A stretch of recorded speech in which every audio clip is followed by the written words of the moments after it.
రానున్న మున్సిపల్ ఎన్నికల్లో ఆదిలాబాద్ పురపేటంపై కాంగ్రెస్ జెండా ఎగురవేయాలని Adilabad Congress party assembly in charge Kandi Srinivasa Reddy తెలిపారు. సోమవారం పట్టణంలోని కంది శ్రీనివాసరెడ్డి క్యాంపు కార్యాలయం ప్రజాసేవ భవన్ కాంగ్రెస్ శ్రేణులతో సమావేశాన్ని నిర్వహించారు. మున్సిపల్ ఎన్నికల్లో సత్తా చాటేలా సీఎం రేవంత్ బస్తీబాట పోస్టర్లను స్థానిక నాయకులతో కలిసి ఆవిష్కరించారు. మంగళవారం నుండి బస్తీబాటలో భాగంగా ఆయా వార్డుల్లో పాదయాత్ర చేయనున్నట్లుగా కంది శ్రీనివాసరెడ్డి వివరించారు.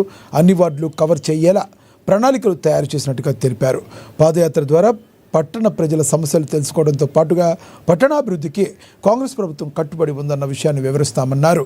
ప్రభుత్వం సంక్షేమ పథకాలను ప్రజల్లోకి తీసుకెళ్తామని తెలిపారు.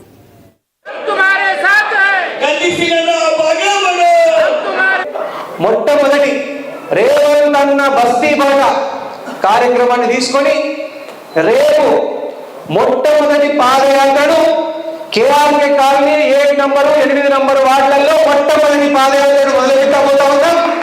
నేను స్వయంగా ఏర్పాట్లు చేసుకోండి. రేపు 7వ వార్డు 8వ వార్డు సాయంత్రం 4 గంటల నుంచి పాదయాత్ర కేఆర్కే కాలనీలో మనం మొదలుపెట్టబోతా ఉన్నాము.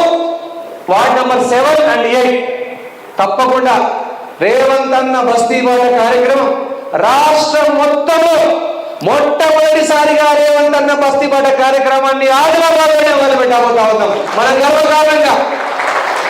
అందరం గర్వకారణంగా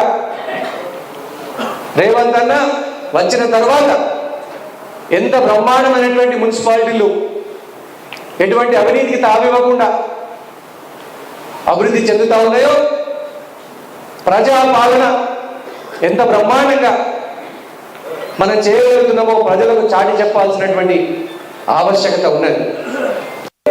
మొట్టమొదటి